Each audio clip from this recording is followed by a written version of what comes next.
బోధించిన అనుభవాలు మధ్యలో ఎక్కడెక్కడో బోధించి ఉండొచ్చు, కానీ ఈ రాత్రి స్పష్టంగా 2026లో ప్రభు నేను తిరిగి కట్టాలని ఆశతో, తిరిగి మరలా పురుగొల్పాలని ఆశతో, ఒక అగ్ని మినిస్ట్రీ నీలో జరగాలని, అగ్ని పరిచర్య జరగాలని, అగ్ని వలె నువ్వు కనపడాలని, ఇందాక దైవజనుడు చెప్పాడు చూడండి, ఒక ప్రకాశించే జ్యోతులకు నువ్వు ఉండాలని దేవుడు కోరి బోధ చేస్తున్నాడు. హల్లెలూయా. దానికి ముందు పడిపోయిన బలిపీఠం ఏం చేయబడాలా?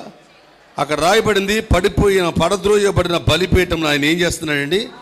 బాగు చేసుకున్నాడు. ఆ పడిపోయిన బలిపీఠానికి 12 రాళ్ళు ఉన్నాయి. ఆ 12 రాళ్ళు తిరిగి మరలా సమకూర్చుకున్నాడు. వాటన్నిటిని కొత్త రాళ్ళు తేలేదు, ఉన్న రాళ్లే సరి చేశాడు. ఉన్న రాళ్లే, కొత్త రాళ్ళు కాదవి, ఉన్నవే పాతవే మొదటి నుంచి ఉన్నవే 12 గోత్రాలకు సంబంధించిన, ఒక్కొక్క గోత్రానికి సంబంధించిన అనుభవమే. ఇశ్రాయేలు 12 గోత్రాలు 12 రాళ్లుగా ఉంటే, ఈరోజు ఆది అపోస్తుల సంఘములో 12 మంది శిష్యులతో కట్టిన యేసయ్య పని 12 గుమ్మాలు గల పట్టణమైన పరలోకానికి చేరడానికి